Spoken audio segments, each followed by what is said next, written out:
Dear students, welcome to another session of Information Security class. This is Abedul Qadir and today we are going to discuss Internet Protocol Security. Actually, this is going to be a two-part series and today we are going to discuss part 1, which is an overview of this topic. In second part, we will go in more depth of functionality of Internet Protocol Security. So what is the agenda of today's session is we are going to discuss reasons to use Internet Protocol Security, placement and implementation of IPsec in a network topology, and at the last we are going to discuss implementation scenarios and benefits of IPsec. So let's start. Here is the diagram to illustrate where actually IPsec will work and what the benefit of deploying IPsec. ये हमारे पास layered models हैं. End systems mean the end machines which are communicating with each other, और intermediate में आपके सारे routers, switches, internet के अंदर जो भी devices हैं वो intermediate machines हैं. तो end to end, for example, if you are communicating with Gmail, तो एक तरफ एंड मशीन आपकी मशीन है, आपका कंप्यूटर है, दूसरी तरफ वो Gmail का सर्वर है जिसके ऊपर वो Gmail की वेबसाइट पड़ी है जो आपने रिक्वेस्ट की है gmail.com लिख के. तो एंड टू एंड मशीन्स वो हैं, एक सर्विंग मशीन है, एक जो है क्लाइंट मशीन है. Sometimes both machines can be peers, वो एक दूसरे को रिक्वायर्ड इंफॉर्मेशन प्रोवाइड कर रही होती हैं इक्वल एंड पे. समटाइम्स एक मशीन क्लाइंट होती है, एक मशीन सर्वर होती है. जीमेल की एग्जांपल में जिधर हमारा वेब होस्ट है जो सर्वर है वो सर्वर होगा और हमारी मशीन क्लाइंट होगी. लेकिन अगर दो दोस्त आपस में कोई चैटिंग कर रहे हैं तो दोनों एंड मशीन्स पीयर्स होंगी. मसलन हमारा जो एंड्रॉयड फ़ोन है, जब हम उसमें व्हाट्सएप यूज़ कर रहे होते हैं तो दोनों सेंडर और रिसीवर दोनों एंड पे दोनों टास्क हो रहे होते हैं. जो अभी सेंडर है नेक्स्ट वो रिसीवर बन जाता है, जो पहले रिसीवर था वो सेंडर बन जाता है, और दोनों पीयर्स भी हैं. यानी कि इन दोनों में कोई सर्वर नहीं है, सर्वर इन बिटवीन है कहीं पे, जो व्हाट्सएप वालों का सर्वर है जो दोनों की चैट्स मैनेज कर रहा है. लेकिन दो and machines can B peer machines equally, यानी कि वो फंक्शनैलिटी सेम होगी, जबकि दो and machines can be a client and server machine. ये एक तो पॉइंट क्लियर होना चाहिए. अब चाहे एंड मशीन्स क्लाइंट सर्वर हैं या पीयर्स हैं, एंड मशीन्स की अगर हम लेयर्ड मॉडल चेक करें तो वो कुछ इस तरह होता है कि सबसे ऊपर आपके पास जो टॉप ऑफ दी लिस्ट आपके पास लेयर है उसको हम एप्लीकेशन लेयर कहते हैं. ये आपने फर्स्ट या सेकंड सेमेस्टर के कोर्सेज में डिस्कस कर लिया होगा, ठीक है. उसके नीचे जो एप्लीकेशन लेयर, फॉर एग्जांपल अगर मैं बात करूं अपने वेब ब्राउज़र की, तो क्रोम, फायरफॉक्स, ये एप्लीकेशन लेयर पे रन होने वाली एप्लीकेशन है. जब उन्होंने अपना डाटा किसी को सेंड करना होता है तो वो अपने निचली लेयर को देते हैं. वो लेयर है TCP layer, transport control protocol. हमारे केस में इधर दूसरा भी हो सकता है. इस एग्जांपल में ट्रांसपोर्ट कंट्रोल प्रोटोकॉल लिखा हुआ है. It can be UDP, datagram protocol. हमारे पास यूडीपी हो सकता है. इधर ट्रांसपोर्ट लेयर पे there can be two protocols, इधर इट इज़ टीसीपी और यूडीपी. तो इस एग्जांपल में हमारे पास सिर्फ टीसीपी लिखा है. नेक्स्ट उसके बाद जो टीसीपी अपना हेडर वगैरह लगा के हमारा आईपी को दे देता है. आईपी जो है वो अपने हेडर्स लगा के, आईपी के हेडर में दो इंपॉर्टेंट इन्फॉर्मेशन होती हैं, सोर्स का आईपी एड्रेस और डेस्टिनेशन का आईपी एड्रेस. और डेस्टिनेशन के आईपी एड्रेस की बेस पे आपके डाटा ने अपनी डेस्टिनेशन पे पहुंचना होता है. It can not be changed in between. तो जब आईपी एड्रेस अपने हेडर लगा लेता है, यानी कि सोर्स आईपी एड्रेस और डेस्टिनेशन आईपी एड्रेस का इंफॉर्मेशन अपने डाटा के साथ लगा लेता है, तो निचली लेयर को डाटा दे देता है. नीचे हमारे पास बेसिकली ये 3 लेयर्स को मिला के अब हम एक ही लेयर कहते हैं और इसको हम डाटा लिंक लेयर कहते हैं. इसके अंदर एक पोर्शन लॉजिकल लिंक कंट्रोल है, दूसरा है MAC address. MAC stands for media access control, इसका एड्रेस भी लगता है. और फिर फिजिकल लेयर है जिसपे actually bits and bytes travel करते हैं. Physical layer can be wifi, यानी कि आपके एयर के अंदर ट्रैवल कर रहा है, या आपका केबल नेटवर्क है तो केबल में ट्रैवल कर रहा है, अगर डीएसएल बेस्ड नेटवर्क है तो डीएसएल में. लेकिन हर प्रोटोकॉल की वाईफाई की मैक और एलएलसी अपनी होगी, केबल की मैक और एलएलसी अपनी होगी स्टाइल की, और वो आपके पास ईथरनेट की मैक और एलएलसी लेयर होगी। तो इसीलिए हम इन तीनों को मिला के अब एक लेयर कहते हैं इन प्रैक्टिकल। लेकिन इधर इस डायग्राम में इनको सेपरेट शो किया गया। तो एक्चुअली ये आपका एंड सिस्टम है जिस पे आप अपना इंटरनेट यूज़ कर रहे हैं। ये आपका वो राउटर की डायग्राम है जो आपके इंटरनेट के डाटा को बाहर की दुनिया के साथ कम्युनिकेट कर रहा है। आपके सिस्टम से डाटा निकल के इस राउटर को जा रहा है जो आपके घर में लगी हुई एक डिवाइस है। इन केस अगर आप वाईफाई यूज़ कर रहे हैं तो आप वाईफाई से इससे कनेक्टेड हैं, अगर आप ईथरनेट यूज़ कर रहे हैं तो आप ईथरनेट से इससे कनेक्टेड हैं। तो फिज़िकल लेयर पे आप कनेक्टेड हैं, फिज़िकल लेयर पे आपने उसको डाटा सेंड किया, उसकी ये 3 लेयर्स सेम होंगी, आपके साथ मैच कर रही होंगी। मसलन ये 3 लेयर्स अगर वाईफाई की हैं तो आपके सिस्टम में भी ये 3 लेयर्स वाईफाई की होनी चाहिए। ये नहीं हो सकता कि ये आप ईथरनेट की 3 लेयर्स यूज़ करें और ये राउटर वाईफाई की 3 लेयर्स यूज़ करें, ऐसा नहीं है। एक्चुअली जो आपका राउटर होता है घर में, फॉर एग्जांपल अगर डीएसएल राउटर है तो उसके अंदर एक से ज़्यादा टाइप की लेयर्स हैं जिसको हम डाटा लिंक लेयर कहते हैं। इन तीनों को मिला के एक वाईफाई की है जिससे वो आपसे कनेक्टेड है, दूसरा उसके ऊपर डीएसएल की डाटा लिंक लेयर भी है जिससे वो पीटीसीएल से या जो भी आपका सर्विस प्रोवाइडर है उससे कनेक्टेड है। अगर आपने केबल नेटवर्क लिया है तो उसके अंदर दूसरी लेयर डीएसएल की बजाय केबल नेटवर्क की है, और अगर आपने उसे 3G या 4G अपनी डिवाइस लगाई हुई है तो उसमें दूसरी लेयर उसकी है। तो आपसे वो डाटा लेता है वाईफाई वाले पैटर्न्स में और उसके बाद वो अपनी ऊपर की लेयर्स में ले जाके उसको दोबारा आईपी पे आके सेम करता है और फिर दोबारा दूसरी लेयर्स पे डाल के मसलन डीएसएल की लेयर्स पे ला के और फिर पीटीसीएल के राउटर को देता है। अगर दूसरी लेयर 3G डिवाइस की थी, डोंगल की थी, उस पे ला के उसको देता है। पॉइंट जो समझने वाला है कि हर लेयर के ऊपर आपके पास मल्टीपल ऑप्शंस हैं प्रोटोकॉल्स की। एप्लीकेशन लेयर पे there can be multiple protocols working. मसलन HTTP प्रोटोकॉल चल रहा है अगर आप ब्राउजर्स यूज़ कर रहे हैं, FTP चल रहा है, स्काइप का अलग प्रोटोकॉल है। तो हर किस्म के डाटा के लिए एप्लीकेशन लेयर पे हंड्रेड्स प्रोटोकॉल्स एप्लीकेशन लेयर पे एग्जिस्ट करते हैं। फिर इस तरह TCP लेयर पे एटलीस्ट 2 प्रोटोकॉल्स एग्जिस्ट करते हैं, ट्रांसपोर्ट कंट्रोल प्रोटोकॉल और UDP। नीचे डाटा लिंक लेयर पे और ये फिजिकल को सारों को कंबाइन करके अगर हम एक ही लेयर डाटा लिंक लेयर कहें तो इस पे आपके पास वाईफाई हो सकता है, DSL हो सकता है, ईथरनेट हो सकता है, LTE हो सकता है, 3G की और 4G की दूसरी प्रोटोकॉल्स हो सकते हैं। अब जो 5G के प्रोटोकॉल्स आ रहे हैं वो हो सकते हैं, वो सारे इधर होंगे। अब आप इस पे एक चीज़ गौर करें कि आईपी वाली लेयर के ऊपर जिधर आईपी प्रोटोकॉल है कोई दूसरी ऑप्शन हमारे पास नहीं होती। ठीक है, हमारे पास एक ही प्रोटोकॉल है। तो अगर यहाँ पे हंड्रेड्स ऑफ एप्लीकेशंस का डाटा जो है वो निचली लेयर को मिलेगा, कुछ TCP यूज़ करेंगे, कुछ UDP यूज़ करेंगे, 2 रास्ते हैं। तो यहाँ पे 2 प्रोटोकॉल्स की ऑप्शन थी। आईपी पे सारे यूज़ करेंगे, चाहे UDP का डाटा हो चाहे TCP का डाटा हो, वो आईपी प्रोटोकॉल को यूज़ करेगा। IP protocol will be similar for everything, जिस किस्म का मर्जी डाटा हो। और नीचे जब आईपी लेयर से निचली लेयर्स पे जाते हैं तो फिर again there are dozens of possibilities ranging from wifi to DSL, ethernet जो आपका केबल वाला कार्ड होता है जो आपके कंप्यूटर में ईथरनेट केबल से लगता है, जो डेस्कटॉप्स में भी हम लगाते थे, LTE और 4G और 3G के दूसरे डजन्स ऑफ प्रोटोकॉल ऑप्शन है।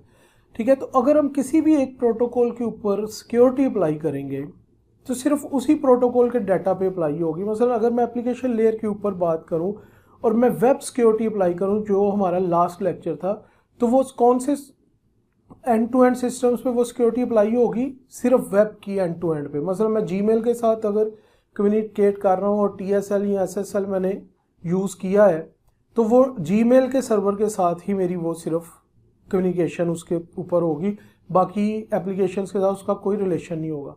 तो अगर मैं TCP पे अप्लाई करूँ सिक्योरिटी तो फिर UDP की ट्रैफिक बगैर सिक्योरिटी क्या है। इसी तरह अगर मैं वाईफाई सिक्योरिटी अप्लाई करूँ तो हमारा DSL या किसी और नेटवर्क पे अगर ट्रैफिक है तो वो सिक्योर नहीं है। लेकिन IP एक ऐसी जगह है जिधर और कोई प्रोटोकॉल अवेलेबल नहीं। तो अगर मैं IP के ऊपर सिक्योरिटी अप्लाई कर दूं तो मेरी किसी भी एप्लीकेशन का डाटा हो, वो चाहे UDP से गुजर के आए चाहे TCP से गुजर के आए, चाहे उसने वाईफाई पे जाना हो, चाहे उसने डीएसएल पे जाना हो, चाहे उसने ईथरनेट पे जाना हो, चाहे उसने एलटीई पे जाना हो, किसी भी जाना हो, वो अगर मैं आईपी के लेवल पे उसको इनक्रिप्ट कर देता हूँ तो वो किसी भी लेयर से गुजरे आईपी से ज़रूर गुजरेगा। यानी कि एक ऐसे point to be understand, for example आपके पास 10 सड़कें हैं जिससे कोई किसी एक स्पेसिफिक एरिया में एंटर हो सकता है और वो एरिया को सिक्योर करना बड़ा ज़रूरी है, ठीक है। तो वो 10 सड़कें जो हैं वो इसका मतलब है 10 एंट्री पॉइंट्स हैं, आपको 10 नाके लगाने पड़ेंगे।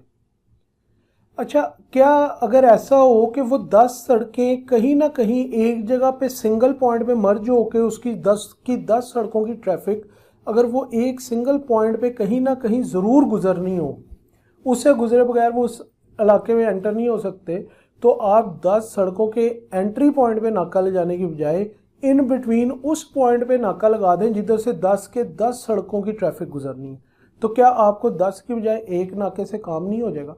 तो बेसिकली आईपीसेक हमें यही फैसिलिटी प्रोवाइड करता है कि अगर हम इंटरनेट प्रोटोकॉल सिक्योरिटी लगा दें तो इंटरनेट प्रोटोकॉल ऐसा प्रोटोकॉल है जिससे किसी भी लेयर की ट्रैफिक ने लाजमी गुजरना है, इसके बगैर उसने कहीं नहीं जाना। जबकि बाकी हर लेयर के ऊपर मल्टीपल सड़कें हैं, मल्टीपल रास्ते हैं जिनसे ट्रैफिक दूसरे सड़क पे जा सकती है। अगर हम एक पे लगाएंगे तो दूसरी के ऊपर सिक्योरिटी नहीं लगी होगी। तो आईपीसेक को इसीलिए यहाँ पे इस डायग्राम में मैंने ज़रा ज़्यादा क्लियर किया है।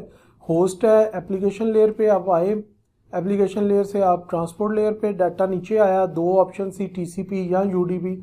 नेटवर्क लेयर पे आए तो आपके पास सिर्फ एक ऑप्शन रहेगी आईपी, ठीक है। तो अगर आप आईपी के लेवल पे आप सिक्योरिटी लगा देंगे तो वहाँ से आईपी के अलावा कोई और प्रोटोकॉल नहीं है तो लाजमी सिक्योरिटी लगेगी। और फिर इंटरफेस, और ये आपका घर का राउटर है, वो आपके इंटरफेस पे मसला अगर वाईफाई पे कनेक्ट है तो एक्चुअली आप पीटीसीएल से तो वाईफाई पे कनेक्ट नहीं है, तो आपका डाटा यहाँ से डाटा लिंक लेयर के ऊपर, जिसको हम इंटरफेस कह रहे हैं इधर, डाटा लिंक लेयर पे आपके राउटर तक ज़रूर जाएगा उसी पैटर्न में जिस पैटर्न में वाईफाई का डाटा होता है। लेकिन यहाँ पे वो पैटर्न रिमूव कर लिया जाएगा और दोबारा आईपी लेयर पे पैकेट ओरिजिनल इस लेयर वाला आ जाएगा जो होस्ट ने सेंड किया था, और उसको दोबारा अब डीएसएल की लेयर पे बना के भेज दिया जाएगा। तो router is a device which is used to connect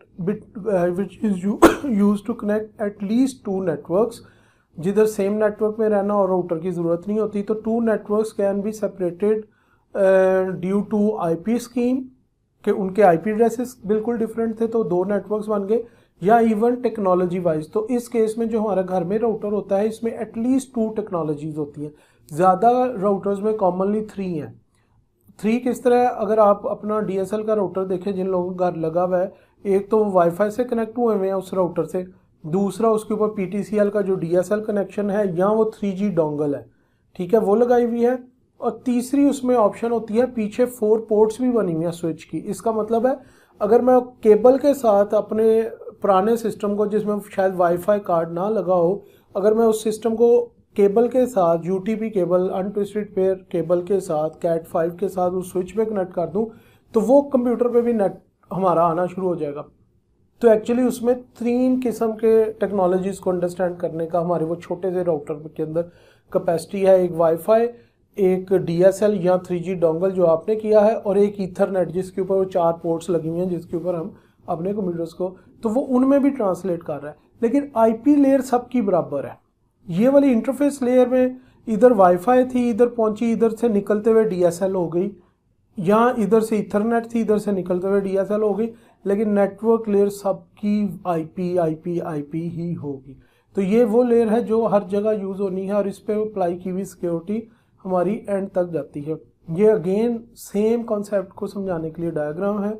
internet layer, IP protocol, इधर आपके पास एप्लीकेशन लेयर पे एसएमटीपी ईमेल का प्रोटोकॉल है, एचटीटीपी ब्राउजिंग का प्रोटोकॉल है, कुछ हमारे पास आरटीपी प्रोटोकॉल है, डीएनएस डोमेन नेम सर्विसेज का प्रोटोकॉल है, स्काइप यूज़ कर रहे हैं, टॉरेंट्स यूज़ कर रहे हैं, सिप यूज़ कर रहे हैं, जो हमारा वॉइस कम्युनिकेशन का प्रोटोकॉल है। इधर कुछ भी हो सकते हैं। ट्रांसपोर्ट लेयर पे एटलीस्ट 2 हैं, इंटरनेट लेयर या जिसको नेटवर्क लेयर कहते हैं उधर एक ही है। तो इधर से कोई भी प्रोटोकॉल की ट्रैफिक हो, अगर हमने इस पिंक एरिया में इंक्रिप्शन वगैरह और सिक्योरिटी अप्लाई की हुई है तो वो सारी ट्रैफिक सिक्योर होके ही आगे जाएगी। आगे डाटा लिंक लेयर के ऊपर, जिसको हम इन शॉर्ट लिंक लेयर भी कहते हैं, उसके ऊपर हमारे पास दोबारा Ethernet, 3G 4G cable, DSL, wifi को हम 802.11 भी कहते हैं। तो मल्टीपल प्रोटोकॉल्स, अब तो 5G के भी आ रहे हैं प्रोटोकॉल्स। तो वाहिद एक जगह है जहाँ पे हम कहें कि जी एक नाका लगाने से सारी ट्रैफिक स्क्रूटनाइज हो जाएगी। वो एक नाका कहाँ लगेगा? IPsec पे। ठीक है, तो पॉइंट यहाँ पे मैं एक और थोड़ा सा क्लियर करूँगा, वो ये है कि अभी तक के मेरी जो मैंने पॉइंट बताया है उसकी रोशनी में, considering all the set things, एक मिसकंसेप्शन क्रिएट हो सकती है आपके जहन में कि IPsec is the best way to secure और इंटरनेट ट्रैफिक। ये ऐसा नहीं है, ये रिक्वायरमेंट के मुताबिक है। फॉर एग्जांपल, मैंने अगर YouTube पे वीडियोस देखनी है, जस्ट रैंडम वीडियोस, जिसके अंदर कोई मुझे कॉन्फिडेंशियलिटी की ज़रूरत नहीं है, कोई मुझे ऑथेंटिकेशन की ज़रूरत नहीं है, और मैं उसको एक IPsec वाले नेटवर्क के ज़रिए देखूंगा, तो मैं बहुत सारी प्रोसेसिंग ओवरहेड कर रहा हूँ, क्योंकि मैं ओवर किल कर रहा हूँ। जिस चीज़ को सिक्योर करने की मुझे ज़रूरत ही नहीं थी, मैं उस चीज़ के ऊपर भी सिक्योरिटी और ऑथेंटिकेशन और पता नहीं क्या क्या अप्लाई हो जाएगा। तो इसका मतलब है हर कैजुअल इंटरनेट यूजेज को IPsec की रिक्वायरमेंट नहीं है। आगे हम डिस्कस करेंगे कि IPsec कहाँ पे सूटेबल है। तो अभी तक के पॉइंट से ये नहीं आपने असेस करना कि यार इसका मतलब है कि अगर इंटरनेट प्रोटोकॉल पे हम सिक्योरिटी अप्लाई कर दें तो हर ट्रैफिक ही सिक्योर हो जाएगी। That is true, but that is not necessarily what we need in our situation. तो सिचुएशन टू सिचुएशन वेरी करेगा, क्योंकि अगर हर ट्रैफिक को, हर पैकेट को हम इनक्रिप्ट भी कर रहे हैं और ऑथेंटिकेट भी कर रहे हैं, तो actually we are consuming a lot of bandwidth in form of overhead. क्योंकि इंक्रिप्शन होगी, ऑथेंटिकेशन होगी, तो हमारा बहुत सारा एक्स्ट्रा डाटा भी साथ ट्रैवल करेगा, और उसके अलावा प्रोसेसिंग हो रही है, तो प्रोसेसिंग भी इजाफी यूज़ होगी और हमारी इंटरनेट बैंडविड्थ पे भी उसका नेगेटिव इफेक्ट पड़ेगा। तो इस पॉइंट ऑफ व्यू से याद रखें कि ऑल्दो के it is very secure way to communicate via IPsec, but it is not the best way in each scenario. इसके अपने सिनेरियोज हैं, उसके अंदर ये बेस्ट है। तो अगर IPv4 का हेडर देखें तो IPv4 के हेडर में हमारे पास ये फील्ड्स होती हैं। वर्जन लिखा होता है 4 बिट्स में, इंटरनेट हेडर लेंथ लिखी होती है कि हेडर की जो लेंथ है वहाँ यहाँ पे लिखा होगा उसकी टोटल काउंट करके।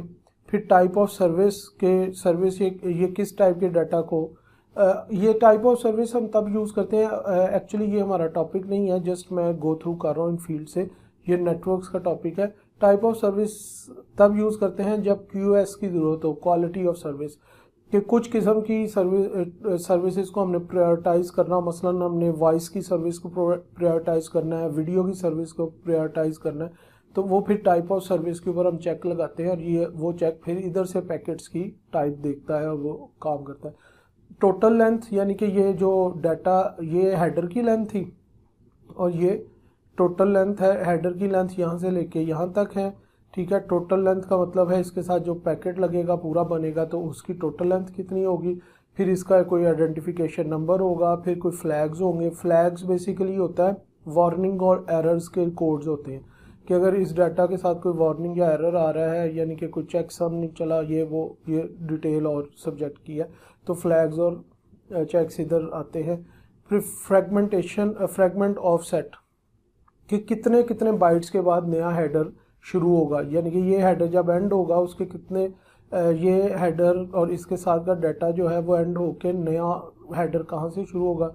टाइम टू लिव की फील्ड का मतलब है कि अगर ये हर राउटर पे अगर फॉर एग्जांपल ये 20 लिखा हो टाइम टू लिव में, तो जितने राउटर्स इसको अपने से पास करेंगे डेस्टिनेशन की तरफ, हर राउटर इसको -1 करता जाएगा, ठीक है। और अगर ये 0 पे पहुंच जाए तो ये जिस राउटर को ये 0 के साथ मिलेगा वो राउटर इसको डिस्कार्ड कर देगा। टाइम टू लिव की फील्ड इसलिए होती है, समटाइम्स हमारे पैकेट्स जो होते हैं वो लॉस्ट हो जाते हैं, उनको डेस्टिनेशन एड्रेस मिल नहीं रहा होता, तो इवेंचुअली हमें वो डिस्ट्रॉय करने चाहिए, नहीं तो इंटरनेट पे आवारा ट्रैफिक स्ट्रे पैकेट्स बहुत ज़्यादा हो जाएंगे, तो जो पैकेट्स एरर में चले जाते हैं या कोई उनके अंदर आईपी एड्रेसेस की गलती हो जाती है तो वो डेस्टिनेशन तक नहीं पहुंच सकते। तो डेस्टिनेशन तक पहुंचने के लिए एक मैक्सिमम राउटिंग नंबर्स रखे होते हैं कि इतनी होप्स के बाद अगर वो डेस्टिनेशन पर आप पहुंचे तो उसको डिस्ट्रॉय कर दिया जाए। तो यहाँ पे वो आता है। एक्चुअली जो ये डार्क ग्रे फील्ड की है वो इसलिए की है कि यहाँ पे प्रोटोकॉल लिखा होता है। प्रोटोकॉल का मतलब है कि नेक्स्ट प्रोटोकॉल कौन सा है इस हेडर के बाद। ठीक है, कि मसलन इसके हेडर के बाद नेक्स्ट प्रोटोकॉल अगर टीसीपी हो सकता है, यूडीपी हो सकता है, यानी कि ऊपर का प्रोटोकॉल। लेकिन अगर वो इसमें आईपीसेक अप्लाई हुआ होगा तो इधर यहाँ ऑथेंटिकेशन लिखा होगा, ऑथेंटिकेशन हेडर, यहाँ इधर लिखा होगा इनकैप्सुलेशन सिक्योरिटी प्रोटोकॉल, जो बेसिकली आईपीसेक के प्रोटोकॉल्स हैं। तो इस फील्ड को पढ़ के हम वो रिसीवर को पता लगेगा कि इस पे आईपीसेक इस पे इम्प्लीमेंट हुआ है या नहीं हुआ। ठीक है, तो ये प्रोटोकॉल की फील्ड में एक्चुअली लिखा होगा कि नेक्स्ट जो प्रोटोकॉल है वो ऑथेंटिकेशन हेडर है या इनकैप्सुलेशन प्रोटोकॉल है, या फिर सिंपल लिखा होगा टीसीपी। तो अगर टीसीपी लिखा है तो इसका मतलब है कि ये टीसीपी को डिलीवर होना है, इस पे आईपीसेक अप्लाई नहीं हुआ। अगर इधर AH लिखा होगा तो फिर उसको रिसीवर के कंप्यूटर को पता लग जाएगा इस पे ऑथेंटिकेशन हेडर अप्लाई हुआ है और उसी तरह प्रोसेस करना है। वही आगे हम देखेंगे कि वो प्रोसेसिंग क्या होगी। उसके बाद यहाँ पे हमारे पास हेडर चेकसम है। हेडर चेकसम का मतलब है, चेकसम आप लोगों ने किसी सब्जेक्ट में पढ़ा होगा, नेटवर्क्स में स्पेशली। चेकसम का मतलब है हम कुछ कैलकुलेशन करते हैं और उनका रिजल्ट जो है यहाँ पे सेव कर लेते हैं। दो तरीके हैं, ये एरर्स को बचनाने के लिए होता है। एरर्स का क्या मतलब है, नंबर ऑफ बाइट्स अगर या बिट्स अगर चेंज हो जाएं तो कैलकुलेटेड चेकसम मैच नहीं करेगा। वहाँ पे यहाँ पे लिखे हुए चेकसम से रिसीविंग एंड पे कैलकुलेटेड चेकसम मैच नहीं करेगा। चेकसम एक फंक्शन है किसी भी चीज़ को ऐड करके और उसके रिजल्ट को लिख दे। तो अब इसको हम कहते हैं बाइनरी एडिशन। तो अगर वो एडिशन इधर लिखी हुई होगी और रिसीविंग एंड पे इस पूरे पैकेट को दोबारा ऐड किया जाएगा इसके बिट्स को, और वो लिखी हुई और जो यहाँ पे वैल्यू लिखी होगी वो नई वैल्यू से मैच नहीं करेगी, तो हमें पता लग जाएगा रास्ते में कहीं पे कोई बाइट या बिट जो है वो डिस्ट्रॉय हो गई है या चेंज हो गई है और इसमें एरर आ गया है, तो इसका हम एक्नॉलेजमेंट नहीं भेजेंगे तो सेंडर जो है वो रीट्रांसमिट करे इस पैकेट को। तो हेडर चेकसम बेसिकली एरर से बचने के लिए होता है। इधर दो किस्म के हमारे पास ऑप्शंस होती हैं, एक तो ये चेकसम है, दूसरी कई फाइल सिस्टम्स हमारे पास कई जो है वो मसलन जिप जो है वो CRC लगाता है, साइक्लिक रिडंडेंसी चेक। कई दफ़ा आपने जिप फाइल डाउनलोड की हो और वो अनजिप करें तो एंड पे एरर आ जाता है CRC फेल्ड। तो इसका मतलब यही होता है जो CRC की वैल्यू उधर लिखी होती है वो नई कैलकुलेटेड वैल्यू से मैच नहीं की, तो इसका मतलब है फाइल में एरर है। तो इसी तरह ये जो पैकेट के एरर को पकड़ने के लिए हेडर चेकसम काउंट होता है। फिर जो मेन दो फील्ड्स हैं, सोर्स एड्रेस और डेस्टिनेशन एड्रेस, इस डेस्टिनेशन एड्रेस की बेस के ऊपर हमने इस पैकेट को, जिस पैकेट के साथ ये हेडर अटैच होगा, उसकी डेस्टिनेशन तक पहुंचाना है। नेक्स्ट है जी ऑप्शनल पैडिंग। अगर पैकेट की लेंथ 512 बाइट है या 512 बाइट है और जब आखिरी पैकेट हमने डाटा को बांटा पैकेट्स में और आखिरी पैकेट फॉर एग्जांपल 200 बाइट में बना, तो इसका मतलब है 312 बाइट की हमें उसमें पैडिंग लगानी पड़ेगी और उस पैडिंग की इंफॉर्मेशन भी इसमें रखेंगे ताकि रिसीवर को पता लगे कि पैकेट को पूरा करने के लिए पैडिंग ऐड हुई हुई है और उस पैडिंग को एज अ डाटा नहीं उसमें लेना। तो ये जर्नल सा ओवरव्यू था, एक्चुअली ये आपके नेटवर्क की फील्ड का है। लेकिन पॉइंट हमारा ये है कि आईपीसेक पैकेट पे अप्लाई हुआ है कि नहीं हुआ, वो इस प्रोटोकॉल की फील्ड से हमें पता लगेगा कि अगर प्रोटोकॉल की फील्ड में AH लिखा हो या ऑथेंटिकेशन हेडर लिखा हो। और अगर IPv6 की बात करें तो वर्जन है, ट्रैफिक क्लास है, इधर टाइप ऑफ सर्विस को उन्होंने ट्रैफिक क्लास के अंदर नाम दे दिया, फ्लो लेवल है, इसकी मुझे डिटेल ज़्यादा याद नहीं। पेलोड लेंथ है, पेलोड लेंथ का मतलब यहाँ पे जो हमारे पास टोटल लेंथ थी, ठीक है, तो यहाँ पे उसको पेलोड लेंथ कह दिया कि डाटा कितना बड़ा साथ आ रहा है वो डाटा की लेंथ है। नेक्स्ट हेडर के अंदर एक्चुअली यहाँ पे प्रोटोकॉल वाला जो नाम है IP वर्जन 6 के अंदर उसको नेक्स्ट हेडर दे दिया है। तो अगेन अगर IPsec अप्लाई हुआ होगा तो यहाँ पे AH लिखा होगा ऑथेंटिकेशन हेडर, या यहाँ पे ESP लिखा होगा इनकैप्सुलेशन सिक्योरिटी प्रोटोकॉल। यहाँ पे टाइम टू लिव था, इस दर टाइम टू लिव की जगह हॉप लिमिट लिख दिया। हॉप का मतलब है जंप करना, जिस तरह मेंढक हॉप करता है, तो जितने राउटर्स वो हॉप करता जाएगा, हर राउटर -1 करता जाएगा। अगेन सेम फील्ड है टाइम टू लिव वाला, उसका नाम ये है। सोर्स एड्रेस और डेस्टिनेशन एड्रेस, क्योंकि IP वर्जन 6 के सोर्स और डेस्टिनेशन एड्रेसेस जो हैं वो हमारे पास 128 बिट्स के हैं, इसलिए ये इतनी लंबी फील्ड्स है। जबकि IP वर्जन 4 के अंदर आप सबको पता है हमारे पास 32 बिट का IP एड्रेस होता है। तो IP वर्जन 6 में 128 बिट्स के IP एड्रेसेस हैं, सोर्स का भी और डेस्टिनेशन का भी। तो ये IP वर्जन 6 का हेडर है। पॉइंट हमारा जो हमारे से कंसर्न है वो ये वाला पोर्शन है, नेक्स्ट हेडर वाला, ठीक है। अच्छा जी, IP security overview. Security issues जो वी हैव टू मैनेज। मैं अपने फर्स्ट लेक्चर से जो हम इंफॉर्मेशन सिक्योरिटी का वेरी फर्स्ट लेक्चर था, उससे मैं बता रहा था दो ही मसले हैं सिक्योरिटी के।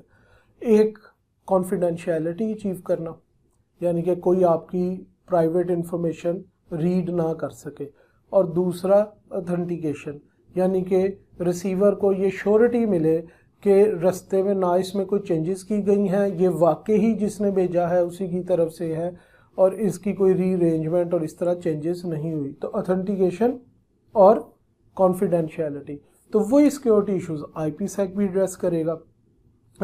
ईव्सड्रॉपिंग का मतलब है किसी की बातें सुनना, छुप के सुनना, तो वो क्या हुआ, कॉन्फिडेंशियलिटी, ये एक सिक्योरिटी इशू है।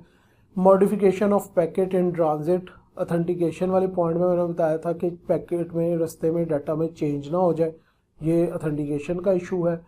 Identity spoofing, forged source IP address, यानी कि एक ही तरफ से A ने B को मैसेज भेजा और एक B को किस तरह ये श्योरिटी मिले कि वो वाकई एक ही तरफ से है, रास्ते में उसको किसी ने जाली बंदे ने नहीं भेजा, यानी कि एक C ने जाली IP एड्रेस डेस्टिनेशन सोर्स में लिख के, यहाँ पे सोर्स में अगर मैं जाली IP एड्रेस लिखूँ जो कि एक्चुअली मेरा ना हो और मैं B को सेंड कर दूँ, तो वो B समझे कि A ने किया है, तो इसको आइडेंटिटी स्पूफिंग कहते हैं। अगेन ऑथेंटिकेशन का मसला है। और एक चौथा मसला है जो कि हमारा इस स्कोप में इतना ज़्यादा इस वक्त नहीं हमने कवर किया, वो है डिनाइल ऑफ सर्विस, जिसको हमने डॉस अटैक के तौर पे डिस्कस किया हुआ है कि हम किसी सर्विस को या किसी सर्वर को या किसी सिस्टम को अनअवेलेबल कर देते हैं। Many solutions are application specific, ज़्यादातर सॉल्यूशंस जो हैं एप्लीकेशन स्पेसिफिक हैं, जो हमने पढ़ भी नहीं है। For example TLS for web, SSL कह लें, सिक्योर सॉकेट लेयर, या ट्रांसपोर्ट लेयर सिक्योरिटी कह लें, TLS फॉर वेब, ठीक है, हमने ये डिस्कस कर लिया। PGP फॉर ईमेल, SSH हमने जब लिनक्स का हम पार्ट कर रहे थे सिक्योर लॉगिन के लिए, तो ये सारे क्या थे, ये एप्लीकेशन स्पेसिफिक थे। अगर मैं TLS यूज़ कर रहा हूँ तो सिर्फ मैं वेब सिक्योरिटी पे मेरी कंसंट्रेशन है, बाकी सिक्योरिटी, बाकी एप्लीकेशंस की सिक्योरिटी उसमें नहीं आ रही। अगर मैं PGP यूज़ कर रहा हूँ तो हमारी ईमेल सिक्योरिटी मेन कंसर्न है, बाकी सिक्योरिटी उसमें नहीं आ रही। अगर मैं SSH यूज़ कर रहा हूँ तो मैं लॉगिन, रिमोट लॉगिन को सिक्योर करने के लिए यूज़ कर रहा हूँ SSH, उसके अंदर वेब भी नहीं आ रही, उसमें ईमेल भी नहीं आ रही। तो ये है एप्लीकेशन स्पेसिफिक सॉल्यूशंस।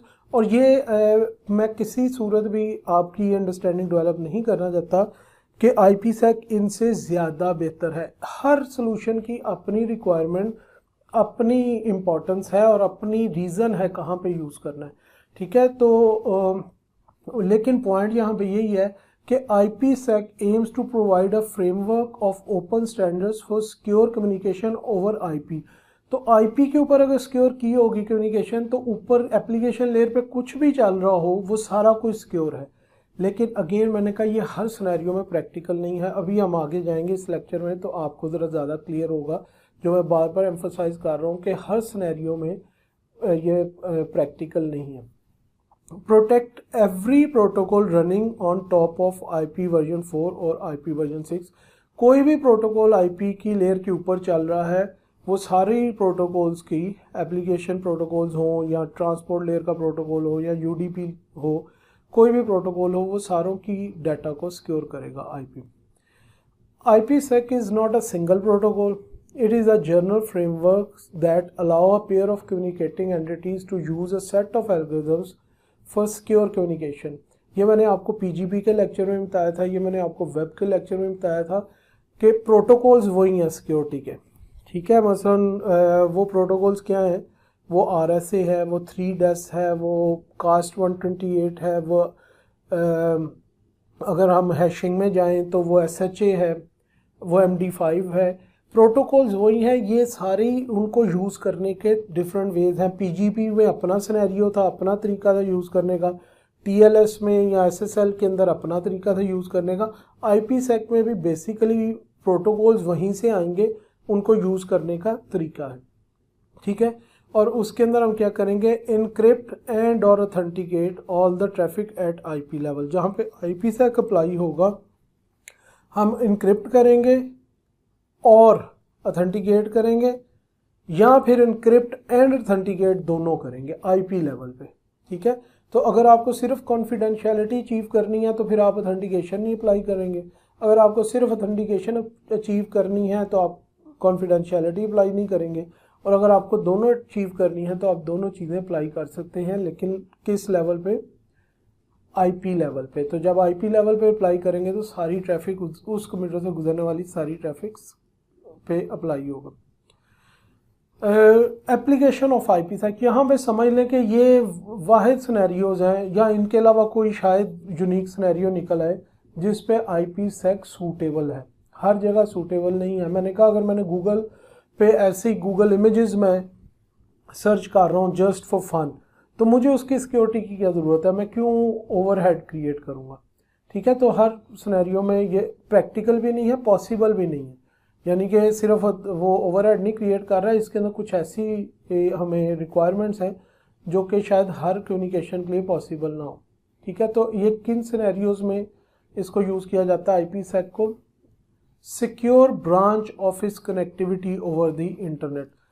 मैंने वो दौर देखा है, आप लोग बहुत यंग हैं, आई एम टॉकिंग कोई 97-98 की बात है। मैंने एक इंटर्नशिप की थी central depository company of Pakistan, जो कि आपकी सारी की सारी स्टॉक एक्सचेंज की जो ट्रांजैक्शंस हैं कि कितने स्टॉक्स आपके पास हैं, अगर आपने वो बेचने हैं तो वो ट्रांसफ़र किसी और को होने हैं। एक दौर था वो मैनुअल होता था सारा काम। फिर इनका CDC बनी, central depository company of Pakistan. इनका इसको बनाने का मकसद ही ये था कि इस सारी चीज़ को ऑनलाइन लाया जाए। आहिस्ता आहिस्ता उन्होंने पैरेलल चलाया और फिर वो ऑनलाइन पे सारा चला गया। अब मेरे ख्याल से सारा ही ऑनलाइन है। जब मैं जॉब करता था, इंटर्नशिप करता था, तब ये दोनों ऑप्शंस थी, मैनुअल ट्रांसफ़र भी होते थे और इंटरनेट बेस्ड या इसके ऊपर सिस्टम बेस्ड ट्रांसफ़र भी होते थे। मुझे याद है उन दिनों बेसिकली इनका जो लाहौर का हेड ऑफिस है वो स्टॉक एक्सचेंज लाहौर की बिल्डिंग में है। आप सब ने देखी होगी, अलहमरा के पीछे जब हम आए तो वहाँ पे स्टॉक एक्सचेंज बिल्डिंग है। और इनका एक सब ऑफिस है जो कि फोर्ट्रेस के, अगर आप इधर से अलहमरा की तरफ से फोर्ट्रेस की तरफ जाएं तो फोर्ट्रेस से पहले ब्रिज जो आता है फोर्ट्रेस के ऊपर जाने के पहले, मियाँ मीर ब्रिज कहते हैं उससे पहले लेफ़्ट साइड पे इनकी स्टॉक एक्सचेंज का एक ब्रांच ऑफिस है। तो मुझे याद है कि उन्होंने उस वक्त ये दोनों ऑफिस के दरमियान सिक्योर कम्युनिकेशन करने के लिए PTCL से करोड़ों रुपए का बजट के अंदर एक कॉपर की वायर डलवाई थी। कैन यू इमेजिन कि आपने दो ऑफिस को सिक्योरली कनेक्ट करना है कि उसकी ट्रैफिक कोई और कॉन्फिडेंशियलिटी मेंटेन हो, कोई उसके ऑथेंटिकेशन का अटैक ना हो, उसमें कॉन्फिडेंशियलिटी का अटैक ना हो। उसके लिए आपको फिजिकल कॉपर की वायर वहाँ पे डालनी पड़ी 98 में। और वो उनसे PTCL ने बहुत ज़्यादा उस चीज़ के चार्जेस लिए, ठीक है। अब हमारे पास इंटरनेट कनेक्टिविटी इतनी फास्ट और अच्छी हो गई कि, और उसके ऊपर से हमारे पास ये IPsec वाला सिक्योर बन गया कि अब हम ऐसे काम नहीं करते। अब हमारे ऑफिस चाहे सेम सिटी में हो, चाहे एक कैंपस रायविंड में है, एक कैंपस कैंट में है, हम दोनों के सर्वर्स के दरमियान IPsec के ऊपर कम्युनिकेशन करा सकते हैं यूजिंग नॉर्मल इंटरनेट, ठीक है, अब इंटरनेट पे सारी दुनिया की ट्रैफिक जा रही है, आपकी भी जा रही है और लोगों के नेटवर्क से गुजर के जा रही है। कोई भी रास्ते में PTCL में बैठा हुआ बंदा जिनसे आपने कनेक्शन लिया वो आपकी ट्रैफिक की कॉपी रख सकता है, लेकिन हम उसको IP लेवल पे ऐसे सिक्योर करेंगे कि वो इंफॉर्मेशन, वो कॉपी ज़रूर रख ले लेकिन वो उसको रीड नहीं कर सकेगा। ठीक है, तो इसको हम कहते हैं secure branch office connectivity over the internet. तो चाहे वो विद इन सेम सिटी हो, चाहे वो दूसरा ऑफिस अमेरिका में हो, आपकी ऐसे ही लगेगा जिस तरह आपकी प्राइवेट नेटवर्क के अंदर आपकी कम्युनिकेशन हो रही है। आप बेफिक्र होकर अपना डाटा सेंड और रिसीव करेंगे अनटिल अनलेस कोई आपसे उसकी की के अंदर या कोई उसकी ऐसी चीज़ लीक ना हो जाए कि जो उसकी कॉन्फिडेंशियलिटी लूज़ करने का बायस बने। Normally it is impossible to decrypt a properly encrypted data over the internet IPsec के ऊपर हुआ। ठीक है, तो हम ये ब्रांच ऑफिस को कनेक्ट करते हैं इसके जरिए। दूसरी इसमें ऑप्शन क्या हो सकती है, secure remote access over the internet.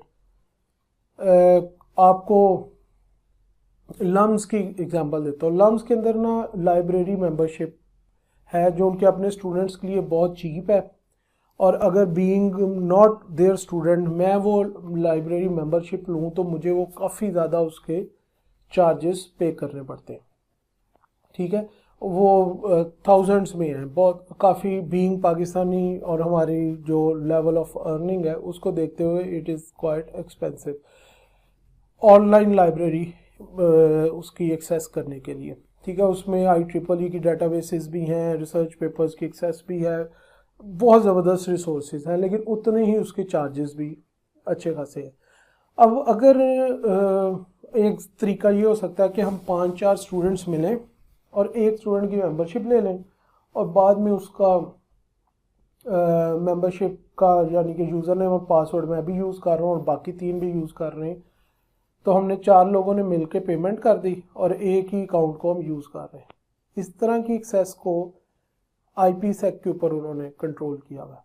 वो क्या करते हैं, वो आपको आप सॉफ्टवेयर आपको इंस्टॉल करने के लिए देते हैं जो आपने नेटवर्क अपने लैपटॉप पे इंस्टॉल करना है या डेस्कटॉप पे इंस्टॉल करना है, और उस सॉफ्टवेयर के ज़रिए वो एक दफ़ा आपके साथ कुछ एल्गोरिदम्स एक्सचेंज करते हैं, और फिर जब भी आपने उनकी लाइब्रेरी एक्सेस करनी है ऑनलाइन, आपको उसी कंप्यूटर से उसी सॉफ्टवेयर को ऑन करने के बाद कर सकेंगे। मसलन करते आप उसको ब्राउज़र में ही हैं, लेकिन ब्राउज़र में जाने से पहले आपको उसको हम कहते हैं VPN, virtual private network. Basically VPN is another name for IPsec और ज़्यादा पॉपुलर नाम है एक्चुअली VPN। तो वो VPN सॉफ्टवेयर है, वो मैं डबल क्लिक करता हूँ, रन करता हूँ, मेरे सिस्टम और उनके सर्वर के दरमियान कुछ नेगोशिएशन होती है जिससे उनके सर्वर को पता लग जाता है कि ये वही सिस्टम है जिसको अलाउ किया गया है। तो उन्होंने एक सिस्टम, एक कंप्यूटर को रिस्ट्रिक्ट कर दिया VPN के ऊपर। तो अब remote access over the internet, मैं रिमोटली जो उनकी लाइब्रेरी एक्सेस कर रहा हूँ वो बेसिकली IPsec के जरिए कर रहा हूँ। उसकी मैं सिर्फ यूज़र नेम और पासवर्ड करके नहीं कर रहा, क्योंकि उनको भी ये डाउट है कि हमारा अब एक बंदा मेंबरशिप लेगा और 5 उसको यूज़ करेंगे या 10 उसको यूज़ करेंगे, तो उस सिनेरियो से बचने के लिए उन्होंने IPsec इम्प्लीमेंट किया। तो ये एक और एप्लीकेशन है IPsec की। Establishing extranet and intranet connectivity with partners. आपकी एक तो था आपका अपना ब्रांच ऑफिस था, एक ये है कि आपके पार्टनर्स हैं दुनिया में, हो सकता है सेम कंट्री में हो सकता है डिफरेंट कंट्रीज में हो, उनके साथ भी आपकी कनेक्टिविटी हो जाती है IPsec को यूज़ करते हुए। एक्स्ट्रानेट और इंट्रानेट बन जाते हैं। इंट्रानेट और एक्स्ट्रानेट में फ़र्क ये है, इंट्रानेट एक ऐसा नेटवर्क होता है जो आप कंप्लीटली 1 या 2 कंपनीज़ के लिए रखते हैं और किसी थर्ड यूज़र को उसमें अलाउ नहीं करते, वो आपका प्राइवेट नेटवर्क टाइप होता है। ठीक है, फॉर एग्जांपल एक ही कंपनी है, उसका एक अकाउंट डिपार्टमेंट है, एक उसका एडमिनिस्ट्रेशन डिपार्टमेंट है, एक उसका कोई प्रोडक्शन डिपार्टमेंट है जिधर प्रोडक्शन हो रही है। अब इन 3 डिपार्टमेंट्स ने आपस में कम्युनिकेट करना है, हो सकता है प्रोडक्शन डिपार्टमेंट फैसलाबाद में हो, ठीक है, लेकिन है वो सारे एक ही कंपनी के या पार्टनर्स के, तो वो जो आपस में एक चाहे इंटरनेट को यूज़ करते हुए एक नेटवर्क बनाएंगे IPsec को यूज़ करते हुए, और उसमें कोई भी आउटसाइडर को आप कोई सर्विस प्रोवाइड नहीं करेंगे। मसला आउटसाइडर के लिए कोई सर्वर नहीं पड़ा हुआ जिधर से वो कोई फाइल्स डाउनलोड करे, अपलोड करे, कोई इंफॉर्मेशन तो वो इंट्रानेट होगा। एक्स्ट्रानेट वो वाला इंट्रानेट है वो भी इंट्रानेट ही की तरह, लेकिन उसमें कुछ फंक्शनैलिटी, उस नेटवर्क की कुछ फंक्शनैलिटी शायद आप आउटसाइडर्स को भी आपने अलाउ की हो, तो उसको हम एक्स्ट्रानेट कहते हैं। खैर ये हमारी इस वक्त डिस्कशन पॉइंट ऑफ डिस्कशन नहीं है कि डिटेल में हम जाए इंट्रानेट और extranet, just to clear these two terms. तो इंटरनेट कनेक्शन इस्टेब्लिश करना या एक्स्ट्रानेट कनेक्शन इस्टेब्लिश करना on the internet with partners, ये एक other, this is another use of IPsec। And the fourth one is enhancing electronic e-commerce, यानी कि electronic commerce security. Normal आप क्या करते हैं, आप किसी वेबसाइट पे कोई शॉपिंग करते हैं, वो आपसे क्रेडिट कार्ड इंफॉर्मेशन लेते हैं, मतलब अली एक्सप्रेस पे कर लें या eBay पे या कहीं पे भी करें, वो आपसे क्रेडिट कार्ड इंफॉर्मेशन लेते हैं और ट्रांजैक्शन कंप्लीट हो जाती है। इसमें IPsec कहीं इन्वॉल्व नहीं हुआ। इसमें आपका कौन सा इन्वॉल्व होता है, जो हमने लास्ट लेक्चर में डिस्कस किया था, basically TLS plus set, secure electronic transaction. लेकिन समटाइम्स जब बहुत बड़ी ट्रांजैक्शंस करनी हो जिनमें बैंक्स डायरेक्ट इन्वॉल्व हों, तो फिर हम IPsec भी इन्वॉल्व करते हैं।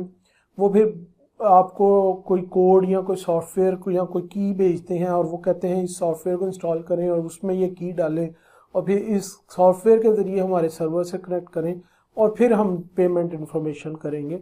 तो ये एक और यूज़ है IPsec का इलेक्ट्रॉनिक कॉमर्स को इन्हांस करने के लिए। फिर IPsec के डिफरेंट सिनेरियोज क्रिएट होते हैं। यहाँ पे एक दो सिनेरियोज की एग्जांपल है। ये एक एंड सिस्टम है, ठीक है, user system with IPsec, and system with IPsec, user system कह लें, एंड सिस्टम कह लें। ये एक और एंड सिस्टम है, ठीक है, चाहे ये सर्वर है। ये एक और एंड सिस्टम है, ये अगेन यूजर का एंड सिस्टम है। ये एक एंड सिस्टम है। तो ये आपको सिस्टम्स नजर आ रहे हैं, ये एंड सिस्टम्स हैं। यहाँ पे 3 एंड सिस्टम्स ऐसे हैं जो हमने यूजर के शो किए हुए, और एक सिस्टम ऐसा है जो हमने सर्वर टाइप एंड सिस्टम है, वो भी एंड सिस्टम, ठीक है। और ये जो आपको राउटिंग डिवाइसेस नज़र आ रही हैं, ये एंड सिस्टम नहीं है, ये साइट सिस्टम है, ये सर्वर्स है। मसलन अगर आप यूनिवर्सिटी ऑफ साउथ एशिया में, अगर आप अपनी यूनिवर्सिटी में आते हैं और आप इंटरनेट से कनेक्ट करते हैं, तो एक्चुअली आप इंटरनेट से कनेक्ट डायरेक्ट नहीं हो रहे, आप यूनिवर्सिटी ऑफ साउथ एशिया के किसी इस तरह के सिस्टम से कनेक्ट हो रहे हैं और वो सिस्टम आपकी ट्रैफिक इंटरनेट पे ले जा रहा है, ठीक है। तो वो system university of south Asia का साइट सिस्टम है, यानी कि वो पूरी site, university of south Asia एक साइट है। जिस तरह आप कंस्ट्रक्शन साइट पे नहीं जाते, कोई आपको आर्किटेक्ट मिलेगा या कोई आपको प्रॉपर्टी का काम करने वाला बंदा मिलेगा, तो कहेगा जी मैं साइट पे जा रहा हूँ। साइट इज यानी कि एक कंप्लीट एंटिटी, एक कंप्लीट थिंग।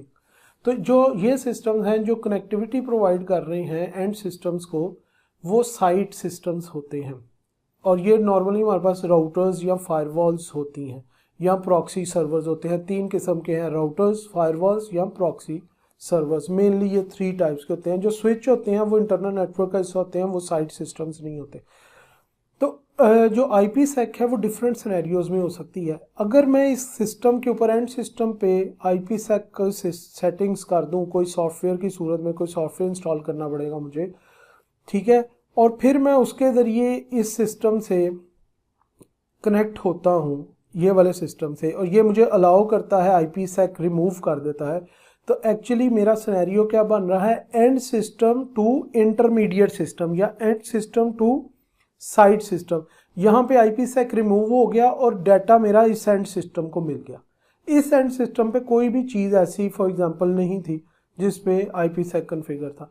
दूसरा सिनेरियो ये हो सकता है कि ये इंटरमीडिएट सिस्टम्स के ऊपर कुछ IPsec का कॉन्फ़िगरेशन ना हो, दोनों के एंड सिस्टम्स पे कॉन्फ़िगरेशन हो।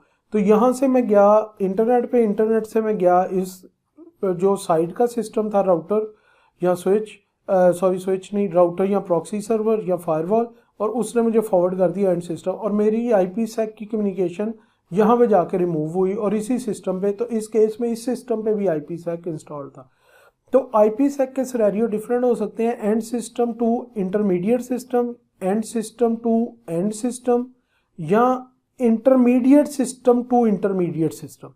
यानी एंड सिस्टम्स को पता भी नहीं कि IPsec अप्लाई हो रही है। फॉर एग्जांपल मेरा रायविंड में एक सर्वर पड़ा हुआ है, एक सर्वर मेरा कैंट कैंपस में पड़ा हुआ है, दोनों के दरमियान जो कम्युनिकेशन है उस पर IPsec मैंने अप्लाई कर दी है बीइंग नेटवर्क एडमिन। आपका जो डाटा फॉर एग्जांपल पड़ा हुआ है कुछ, वो हमने वो डाटा रखा हुआ है फॉर एग्जांपल रायविंड सिस्टम में आपके हमने ट्रांसक्रिप्ट सारे उधर रखे हुए हैं डाटा, और आप जब अपने पोर्टल में लॉगिन करते हैं और ट्रांसक्रिप्ट की रिक्वेस्ट करते हैं तो वो डाटा एक्चुअली वहाँ से रायविंड सिस्टम से उठ के आना है।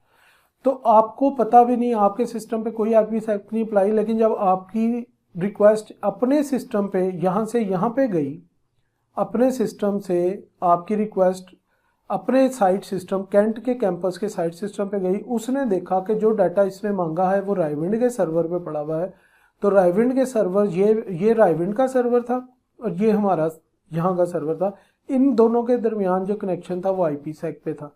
तो अब ये डाटा खुद ही यहाँ पे IPsec के जरिए सिक्योर हुआ, यहाँ पे रिसीव हुआ, यहाँ पे IPsec रिमूव हुआ, वो आपका ट्रांसक्रिप्ट निकाला गया, उसके ऊपर दोबारा IPsec अप्लाई किया और इसको भेज दिया। तो इन बिटवीन यानी कि रायविंड कैंपस और कैंट कैंपस के दरमियान जितना डाटा जा रहा है, अगर वो रास्ते में कोई कॉपी कर भी लेता है तो उसको रीड नहीं कर सकेगा, ना उसको चेंज कर सकेगा, यानी कि ना उसकी ऑथेंटिकेशन को कोई इफेक्ट आएगा।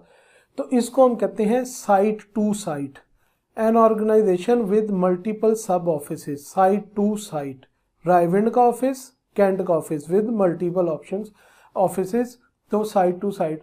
और नॉर्मली होस्ट टू साइट का क्या मतलब है, यानी कि एंड सिस्टम टू साइट का क्या मतलब है, जब कोई बंदा किसी मसलन ट्रैवलिंग एम्प्लॉयज़ कॉन्ट्रैक्टर्स, मसलन एक सेल्स ऑफिसर है जो फार्मास्यूटिकल कंपनी के लिए काम करता है, फार्मास्यूटिकल कंपनी का हेड ऑफिस लाहौर में है फॉर एग्जांपल, और वो पूरे पंजाब में मेडिसिन के ऑर्डर्स लेने की कोशिश कर रहा है, ट्रैवल कर रहा है, और रोज़ रात को वो अपनी रिपोर्ट अपने लाहौर के हेड ऑफिस भेजना चाहता है, उसको ये ऑर्डर्स हैं, लेकिन उसने रिपोर्ट जस्ट ईमेल नहीं करनी, उसने क्या करना है, अपने ये उसका सिस्टम था जो उसके साथ लैपटॉप था, वो बहावलपुर में है, उसने लाहौर के सर्वर पे लॉगिन करना है और वहाँ पे उसने अपना डाटा अपडेट करना है कि आज उसने कौन कौन से फार्मास्यूटिकल्स को विज़िट किया, कौन कौन सी फार्मेसीज को विज़िट किया और क्या क्या ऑर्डर मिला।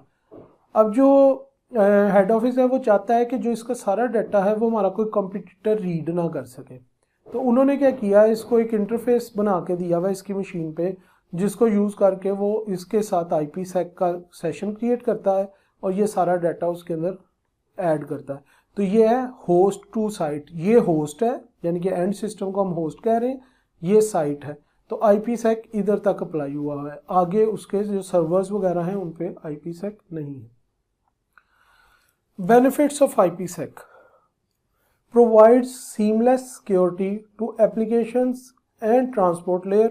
seamless का क्या मतलब है, एप्लीकेशन लेयर और ट्रांसपोर्ट लेयर को कोई वरी करने की ज़रूरत ही नहीं है, उनको पता ही नहीं, उनको वो सीम नज़र ही नहीं आएगी। सीम का मतलब है जहाँ पे जोड़ नज़र आना, इंग्लिश का मुहावरा है सीमलेस सिक्योरिटी, यानी कि उनको सिक्योरिटी अप्लाई होती नज़र ही नहीं आएगी, वो आपकी एप्लीकेशन लेयर को भी नहीं पता होगा और आपकी ट्रांसपोर्ट लेयर को भी नहीं पता होगा नीचे की लेयर पे सिक्योरिटी अप्लाई हुई है, नेटवर्क नीचे है तो ऊपर से तो वो चली नहीं थी। रिसीविंग एंड पे अगेन IP लेयर पे वो रिमूव हो चुकी होगी, तो इसका मतलब है रिसीविंग एंड की ट्रांसपोर्ट लेयर और एप्लीकेशन लेयर को भी नहीं पता लगेगा। इधर से सेंडिंग एंड के ऊपर एप्लीकेशन लेयर ने डाटा ट्रांसपोर्ट लेयर को भेज दिया, ट्रांसपोर्ट लेयर ने उसका फ्रेम बना के उसका सेगमेंट बना के नेटवर्क लेयर को दे दिया, नेटवर्क लेयर ने उस पर सिक्योरिटी लगाई और सारा कुछ करके उसको पैकेट बना के नीचे की लेयर्स को दे दिया, नीचे की लेयर्स ने ट्रांसफ़र कर दिया। रिसीविंग एंड पे निचली लेयर पे रिसीव हुआ, उन्होंने IP लेयर को दिया, IP लेयर ने IPsec की सिक्योरिटी मैच की और कंफर्म कर लिया, कोई प्रॉब्लम नहीं आई, और उसके ऊपर से वो सारी सिक्योरिटी वाली इंफॉर्मेशन रिमूव कर दी और अब ट्रांसपोर्ट लेयर को दिया। तो रिसीविंग एंड पे क्या हुआ, ट्रांसपोर्ट लेयर को मिलने से पहले ही वो एक्स्ट्रा डाटा रिमूव हो चुका है। तो इसका मतलब ना सेंडिंग एंड को पता लगा ऊपर वाली लेयर्स को, और ना रिसीविंग एंड की ऊपर वाली लेयर्स को पता लगा कि रास्ते में डाटा के साथ कोई सिक्योरिटी के लिए कुछ किया गया था, इसलिए उनको वरी करने की या उनको प्रॉब्लम में आने की ज़रूरत नहीं। Transparent to applications, no changes required in any upper layer, यानी कि अगर आप एक ऐसा सॉफ्टवेयर बना रहे हैं जिसने IPsec को यूज़ करना है निचली लेयर पे, तो आपको एप्लीकेशन लेयर पे उसकी सिक्योरिटी के कोई भी इश्यूज ही नहीं है, आपको कोई वरी नहीं करने की ज़रूरत। ठीक है। Can be transparent to end users, no need to train users on security mechanism.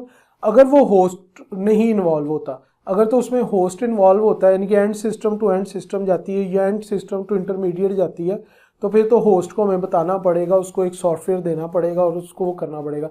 लेकिन इन केस अगर वो इंटरमीडिएट टू इंटरमीडिएट थी, यानी कि वो इन कैंट कैंपस से लगती थी और राइवेड पे रिमूव हो जाती थी, तो एंड सिस्टम्स को कोई उसको वरी करने की ज़रूरत नहीं। तो इसमें स्टूडेंट्स को या टीचर्स को या किसी को भी पता भी नहीं होगा कि रास्ते में क्या हो रहा है।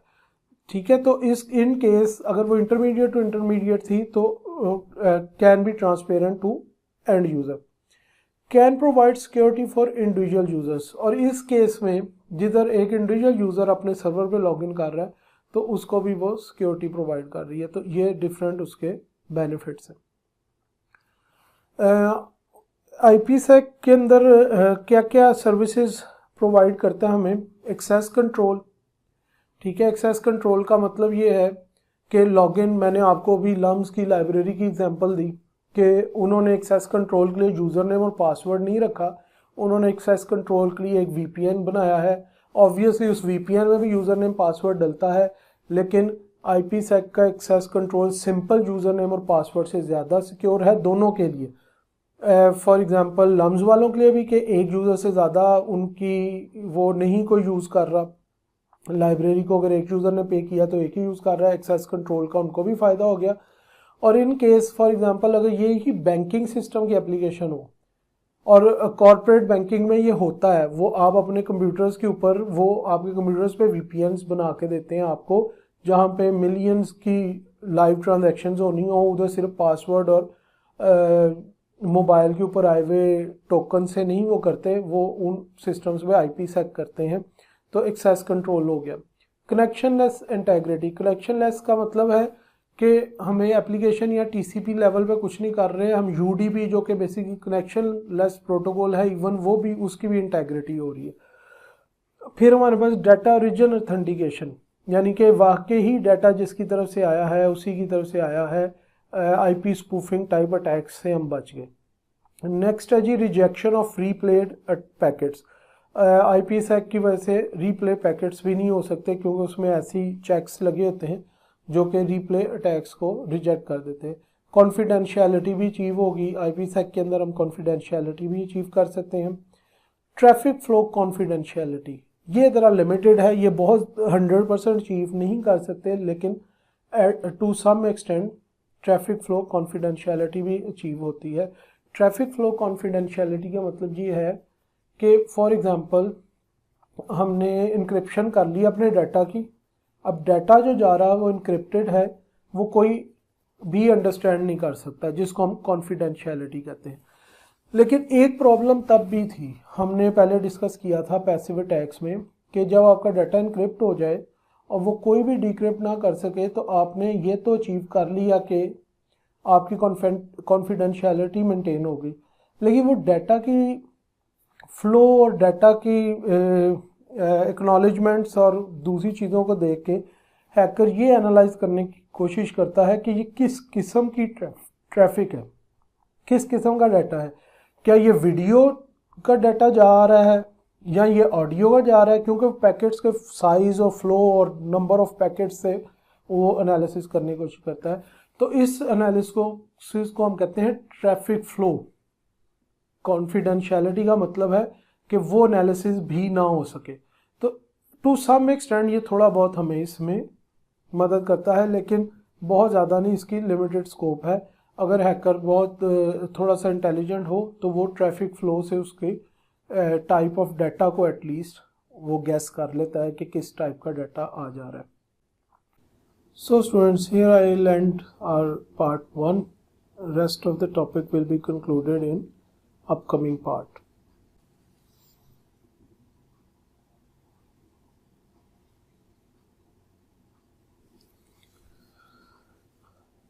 Dear students, here is a summary of today's session. we have discussed the placement of security parameters in IPsec and how that impact on overall security of communicating machines. Next, we have discussed application of IPsec. Some of these are secure branch office connectivity, secure intranet or extranet connectivity with partners, secure remote access to the employees or clients. In the end, we have discussed some services that can be provided securely using IPsec, for example, confidentiality, integrity, authentication, and more. Rest of the topic will be concluded in part 2. Thank you for listening. Take care.